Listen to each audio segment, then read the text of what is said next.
What is the hype over protein? Did you know that protein becomes even more crucial for women in their 40s and 50s? According to research published in the National Library of Medicine, maintaining an adequate protein intake can help counteract the muscle loss and the metabolic slowdown that occurs during this stage of life. And so today I am going to talk all about what the hype is over protein. So my name is Sara Preston. I'm a health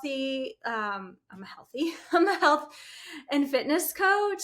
I specialize in menopause. I'm also an integrative health practitioner, and my passion is just educating you and inspiring you and giving you the tools that you need to live your healthiest life, especially as we age, because we can just survive or we can thrive. And I really want you to thrive. So today we're going to talk about what is the hype about protein. You may have seen it on social media. Everybody's talking about it now. You need to be getting enough protein. And what is enough? Well, it all depends on you. And that's what I help my clients with. We determine what the adequate amount of protein is for your body. And that is your goal every single day. Almost everybody needs at least 90 to 100 grams of protein. That's just kind of a generalization. So you can always start there, or you can start with 1 times your ideal body weight.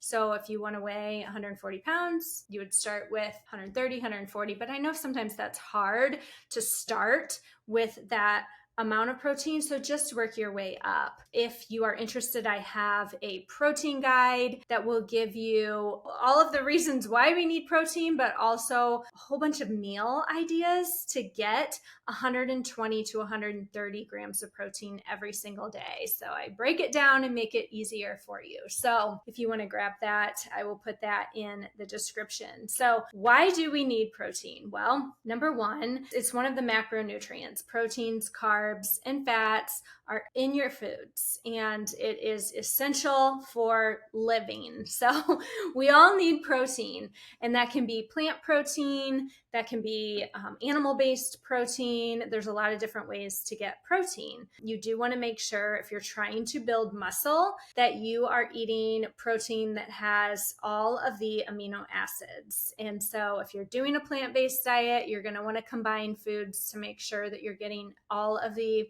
essential amino acids. And animal-based protein already has all of the essential amino acids. So if you're doing meat or fish or dairy, eggs, any of that kind of stuff, it's going to have everything that you need. And so why though? Why should we be worrying about this protein? Well, number one, we start to lose muscle mass as we age, and having muscle on your body as you age, that's a whole other topic. But it is key for longevity, for maintaining your weight, your metabolism, disease prevention, or actually getting through disease or illness better, immunity. And so protein is going to help you build that muscle. It is the building block of muscle. So around your workouts, for sure, you want to be eating protein, but just during the day, making sure you're getting enough protein so that you can build muscle. You're not going to bulk up or anything like that, but you have to support that muscle or you will just continue to lose it. And it also, after a workout, for example, can drop your cortisol. And you've heard a lot about cortisol. Go watch one of my videos here on YouTube that I've done on cortisol. You need protein, especially after a workout, to drop that cortisol down. Cortisol is not a bad thing. Sometimes it's villainized, but if you're eating enough food, especially around workouts, it's going to help you drop your cortisol. It's going to bring your body after a workout out of that muscle burning state so that you're not burning muscle through your workout. So make sure you're getting protein around your workouts. It can help reduce brain fog. How many of you have that brain fog? Like, can't remember things, especially as we get into menopause. It's going to help you with that. It helps with immune function.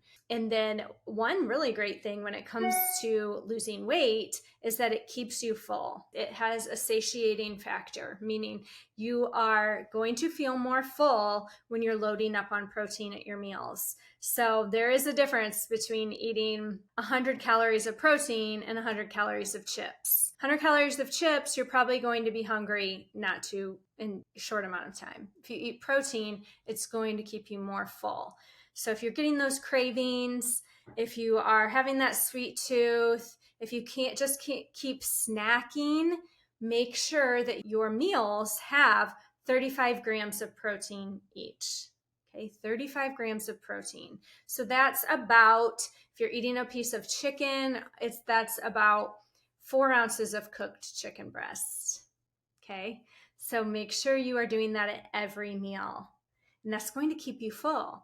The other way that it's going to help your metabolism and help you lose weight, besides the building muscle, besides the keeping you full, is that it takes more calories for your body to digest protein than other foods. So when you eat any food, your body burns calories breaking down the food. If that food is protein, you're going to burn even more calories while you're breaking it down. So that's a lot of times why when you increase your protein, you see weight loss. You're burning more calories, you're building muscle, you're feeling full. It's bringing that cortisol down. Okay. I hope this was helpful. Please grab my free protein guide and let me know what you think in the comments.